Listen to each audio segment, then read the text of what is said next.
entre que tuvimos que sacar la nieve, entre que nevaba mucho, entre que todo, y preparándolos a estos, además ellos encuentran la cola, en un momento salen a caminar en lo que creímos que podía ser la expedición final, encuentran la cola del avión y la cola del avión estaban las baterías del avión. Y eso nos daban la chance, o creíamos que la podíamos juntar al radio que estaba en el fuselaje para hablar por radio. Y ahí vuelven a buscarlo a Roy Harley, que era el estudiante de ingeniería, que se lleva la radio hacia la cola, pues no podíamos traer las baterías. Lo único que había hecho Roy en su vida era cambiar el pasacasetero del auto de sus primos. Y nosotros le infligíamos la tarea más bestial, que era juntar 160 cables que habían arriba con 160 cables que habían abajo. Y obviamente pasan 3 días más y los vemos regresar frustrados cuando juntaron los cables, cortocircuito, y se rompe la ilusión. Pero sí, otra vez el no. Pero vuelven el no, pero con algunas alegrías. Traen 131 cajas de cigarrillos. Viste que en la película se fuma mucho y la gente, las redes cuestionan por qué se fuma tanto. Hay una equivocación del director. No, es que iban 2 dueños de una tabacalera. Ya, sí había maletas. Había maletas con cigarrillos. Bueno, si encontraron algo de comer en la cola, nunca nos lo dijeron ni nos lo dirán. Yo hace poco venía para México y venía Parrado en el mismo avión. Le digo, che, Nando, pasaron 45 años encima, la verdad no había alguna galletita en todas las valijas, y me lo sigue negando. Estoy seguro que había algo de comer, pero nunca nos lo dijeron. Y ahí es donde sacan una tela que recubría el aire acondicionado, la calefacción del avión, y a mí se me ocurre hacer el bolso de dormir. Que lo hice tan pero tan bien hecho que, como yo digo, ni Cristian Dior hace un bolso de dormir como que yo hice, que fue mi aporte. Por eso le doy el valor humano a la caminata más bestial. Sí. Y ahí es donde, bueno, pasa lo que yo te contaba de Parrado, salen a caminar, pasan los 10 últimos días de la historia. Esos últimos 10 días, ¿cómo se viven en tu caso? Se viven, mira, teníamos un problema serio. Cuando se empieza a descongelar la cordillera, todos los objetos empiezan a quedar como en pedestales, porque se derrite lo de afuera, pero lo de abajo no se derrite. Ahí encontré mis mocasines, que los había perdido en la avalancha, de repente aparecieron de golpe. Pero ¿qué pasaba con el fuselaje? Pasaba lo mismo. O sea, el fuselaje empezaba a quedar en lo alto y teníamos miedo de que el fuselaje rodara y se fuera por el precipicio y ahí moríamos todos.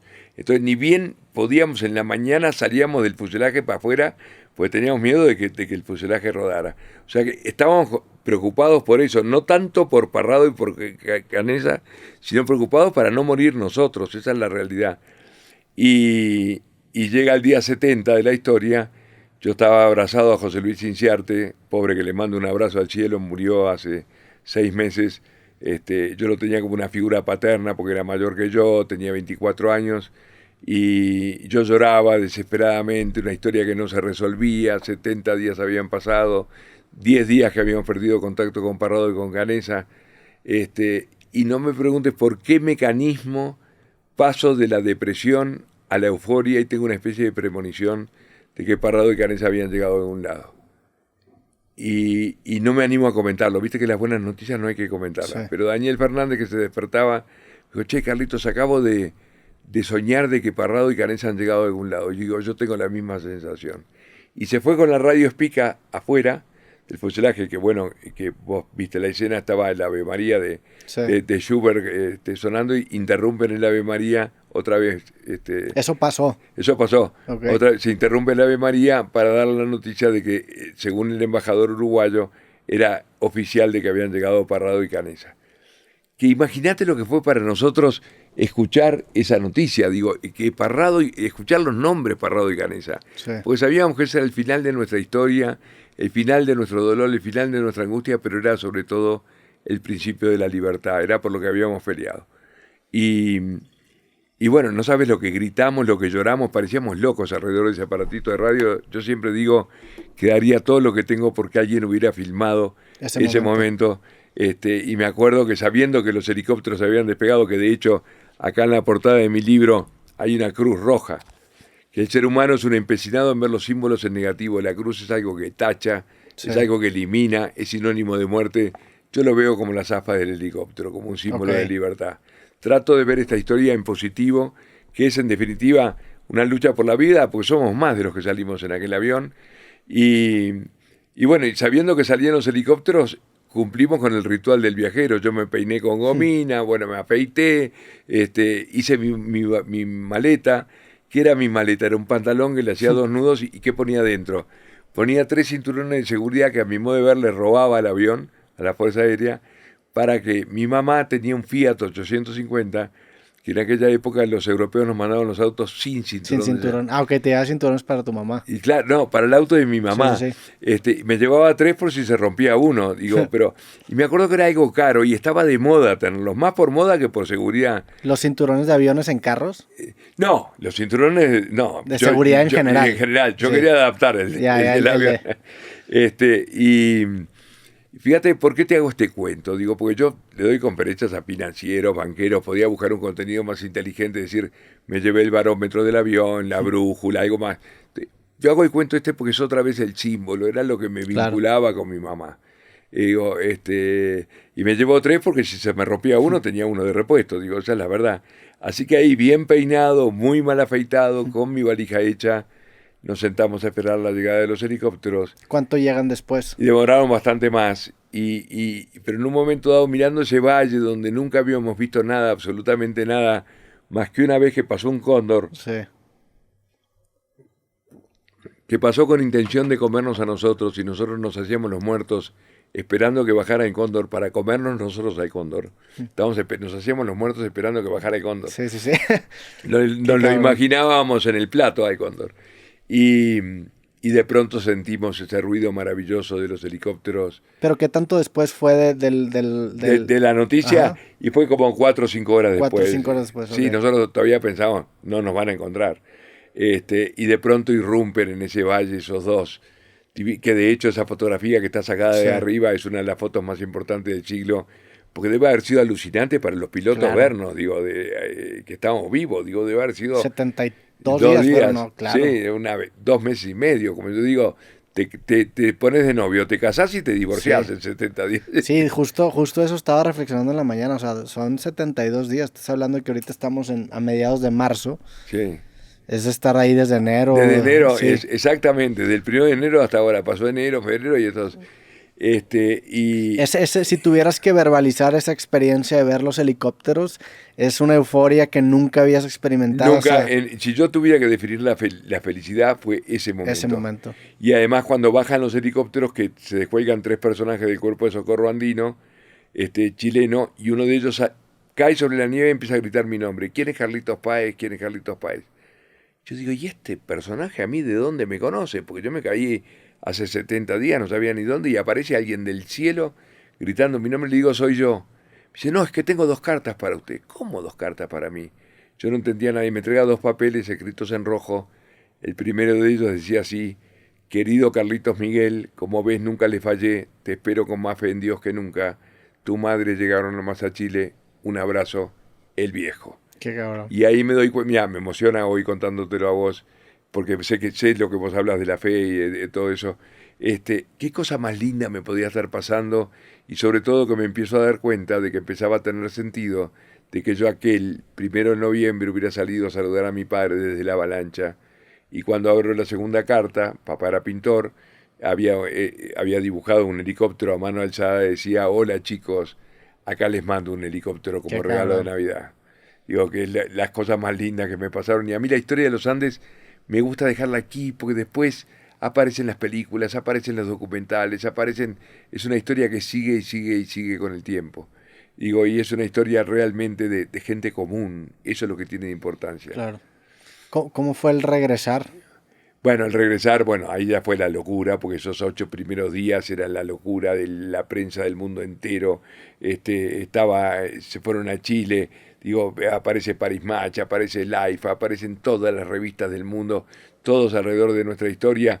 En Uruguay se instalan los vía satélites, en aquel momento no había para una conferencia de prensa, y tuvimos que dar la explicación sobre el tema de la alimentación, porque estaban los padres de nuestros amigos, y ahí Pancho Delgado, uno de los chicos, da la explicación que dijo, así como Cristo nos dio a entender repartir su cuerpo y sangre, entre todos nos dio a entender de que nosotros debíamos hacer lo mismo. Fue una comunión íntima entre todos nosotros. Y ahí hubo un aplauso generalizado de toda la prensa y no hicieron ninguna pregunta más. Claro. Y ahí quedó como terminado el tema. Después, por supuesto que la prensa amarilla después apareció porque era el tema que importaba en ese momento. Hoy por hoy, a mí no me invita la General Motors o la General Electric o Procter Gamble para hablar del tema de la antropofagia. Esta historia tiene cosas que son mucho más importantes que Claro. esa.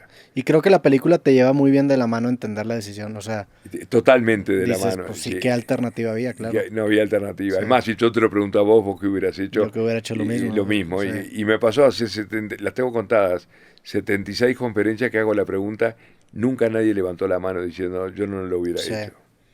Sí, qué increíble historia. Y conectar con tu familia de nuevo, ese primer Y acercamiento. bueno, fue una locura. Ese momento fue una locura, digo, una locura de gente, una locura. Imagínate, Montevideo es muy chico, somos 1,5 millones, pero que nos conocemos todos, entonces todo el mundo estaba al pendiente.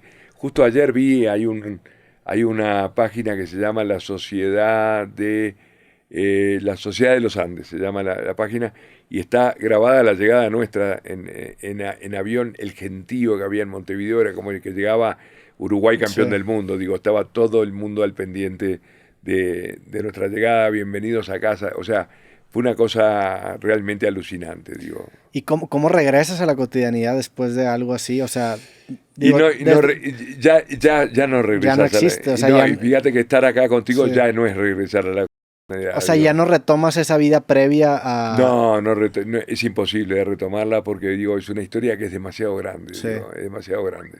Sí, es demasiado grande también para no cambiarte a ti.